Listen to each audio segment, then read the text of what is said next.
अपनी कोठी की छत पर बैठा हुआ सिगरेट की कश लगा रहा था। उसके दोनों बेटे अभिनव और रवि उसके सामने खड़े थे।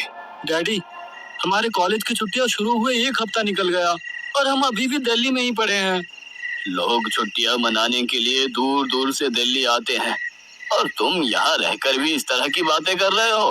डैडी, हमारा मन हमारे गांव प्रीतमगढ़ हवेली जाने का है। आगे एक शब्द नहीं बोलना। मैं तुम लोगों को वहां जाने की इजाजत कभी नहीं दूंगा। अरे कहाँ खो गया यार? रवि ने अभिनव का कंधा हिलाया तो वो फ्लैशबैक से बाहर आया। वो कार में बैठा हुआ था और रवि ड्राइव कर रहा था। मैं यही सोच रहा था कि डैडी प्रीतमगढ़ का नाम लेने पर इतने स्ट्रिक्ट क्यों हो जाते हैं। यार अब उस बारे में सोचना बंद कर। हम वहाँ जा रहे हैं और डैडी को इसके बारे में कभी पता नहीं चलेगा। ये दोनों भाई देवेंद्र से अपने दोस्तों के साथ कुछ दिनों के लिए कैंपिंग पर जाने का बहाना बनाकर घर से निकले थे,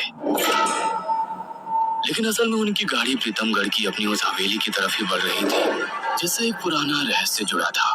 उन्होंने बड़ी मुश्किल से उस हवेली की चाबी देवेंद्र के कमरे से चुराई थी, जिसको देवेंद्र ने सालों से अपने कबर्ड में रखा हुआ था। शाम होने तक दोनों प्रीतमगढ़ पहुंच गए। मेन गेट पर कोई ताला नहीं था, इसलिए उन्होंने कार अंदर ले ली। कार का दरवाजा खोल जैसे ही अभिनव ने जमीन पर कदम रखा, अचानक तेज तेज हवाएं चलने लगी और मौसम बदलने लगा। हवेली बहुत ही आलीशान लग रही थी। ओह माय गॉड, कितनी आलीशान हवेली है यार। और डैडी इसको छोड़कर वहाँ दिल्ली में बैठे हुए हैं। चल अंदर चलते हैं। उम्मीद है कि हमें अंदर सफाई नहीं करनी पड़ेगी। हवेली का ताला खोलकर दोनों उसके अंदर पहुंच गए। अंदर से भी हवेली बहुत ही खूबसूरत थी।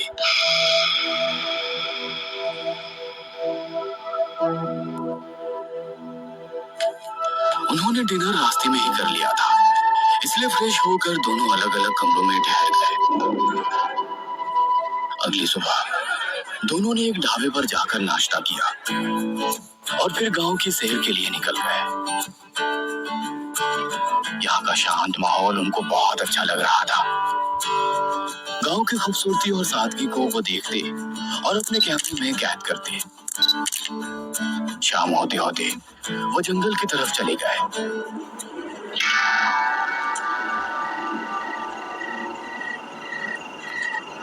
और एक तालाब पर पहुंच गए।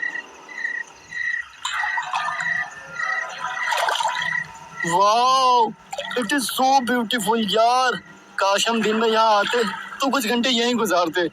तो क्या हुआ, अभी कौन सा ज्यादा टाइम हो गया है? अरे भाई, ये दिल्ली नहीं है। रात में यहाँ जंगली जानवरों का भी खतरा बढ़ जाता है। उन दोनों में बहस होने लगी। रवि वहाँ से जाना चाहता था और अभिनव रोकना चाहता था, इसलिए अभिनव ने रवि को वहाँ से अकेले जाने के लिए कह दिया और बोला कि थोड़ी देर बाद हवेली आ जाऊंगा।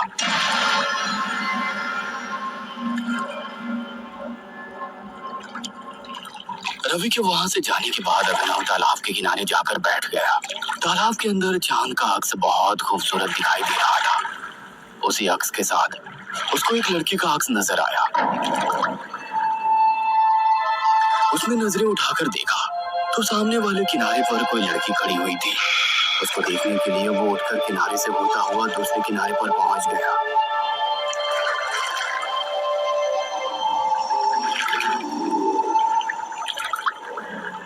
तब उसने उस लड़की को अच्छे से देखा। उसकी गुलाबी होठ, खुले लंबे बाल, नीली आंखें और लाल ट्रांसपेरेंट साड़ी में चमकता उसका गोरा बदन। आप कौन है और इतनी रात गए इस तालाब के पास क्या कर रही हैं? जैसे आपको शहर की चहल पहल में एक बेचैनी सी महसूस हुई और आप यहाँ चले आए, उसी तरह मैं भी गांव के माहौल से दूर यहाँ तालाब पर चली आई। ये सुनकर अभिनव हैरान रह गया और बोला, तुमको कैसे पता कि मैं शहर से आया हूँ? मुझे आपके बारे में जितना पता है उतना शायद आपको भी नहीं पता। लेकिन कैसे? मैं तो यहाँ पहली बार आया हूँ। और क्या जानती हो तुम मेरे बारे में? सब्र रखिए, अभी अचानक आपको सब कुछ बता दूंगी तो आप मुझ पे यकीन नहीं करेंगे। आज 10 बजे के बाद जब आप पूरे 20 वर्ष के होंगे तो आपको धीरे धीरे आपकी असलियत का पता चल जाएगा। ये सुनकर अब अभिनव की हैरानी की कोई सीमा नहीं रही थी। आखिर इस लड़के को उसके बारे में इतना कुछ कैसे पता था? तुम कौन हो और क्या क्या जानती हो मेरे बारे में? मेरा नाम कामिनी है। और मेरा आपसे क्या रिश्ता है? धीरे धीरे आपको सब कुछ समझ में आ जाएगा। शायद अगली मुलाकात जल्दी हो। अगली मुलाकात? कहाँ पर? आप चाहो तो कभी भी यहाँ आकर मुझे बुला सकते हैं। ये कहकर उसने अपने गले से एक लॉकेट उतारा और अभिनव की तरफ बढ़ा दिया। ये एक संपर्क सूत्र है। शाम ढलने के बाद आप जब भी इस जगह आकर इस सूत्र को अपनी मुट्ठी में दबाकर आंखें बंद करके मुझे याद करेंगे तो मैं कुछ ही देर में यहाँ पहुँच जाऊंगी। ऐसा कैसे हो सकता है? आजमा कर देख लीजिएगा। दिल से याद करना, जरूर आऊंगी। कामिनी उस लॉकेट को अपनी मुट्ठी में बंद करके कुछ मंत्र पढ़ने लगी। फिर उसने वो लॉकेट अभिनव के गले में पहना दिया।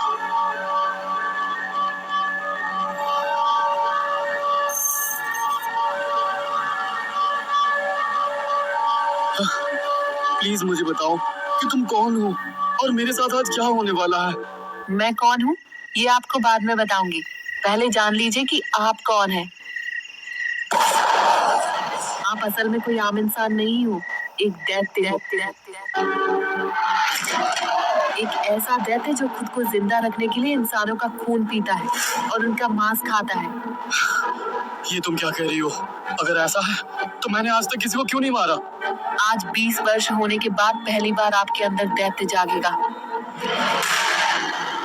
आज की रात आप अपना पहला शिकार करने वाले हैं। आज आप एक जानवर के खून से अपनी प्यास और उसके कच्चे मांस से अपनी भूख शांत करेंगे। ऐसा नहीं हो सकता। मुझे तुम्हारी इस बात पर भरोसा नहीं है। ये सुनते ही वो तिनक्कर बोली। ठीक है, अब आप मुझसे तभी मिलना जब मेरी बात पर भरोसा हो। ऐसा कहकर वो वहां से उठ तेजी से झाड़ियों के पीछे वाले रास्ते में चली गई।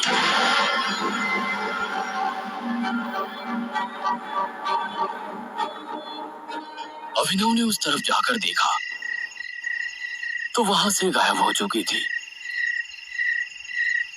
अभिनव हवेली वापस आया और फिर सोच में पड़ गया। कामिनी कौन है? क्या है? उसने ऐसा क्यों बोला कि मैं एक दैत्य हूँ? इन्हीं सवालों के बारे में सोचते सोचते उसकी आंख लग गई। रात के तकरीबन 3 बजे वो अचानक से जाग उठा। उसको बहुत जोरों की गर्म लगने लगी और बेचैनी से होने लगी। ये मुझे क्या हो रहा है?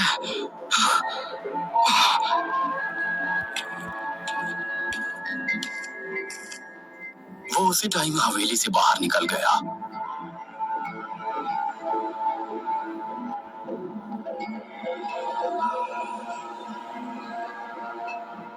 उसकी आंखों का रंग बदलने लगा और नाखून खतरनाक होने लग गए। तभी एक तेज शोर करती हुई बिल्ली की गुर्राने की आवाज आने लगी और उसका ध्यान उस तरफ गया।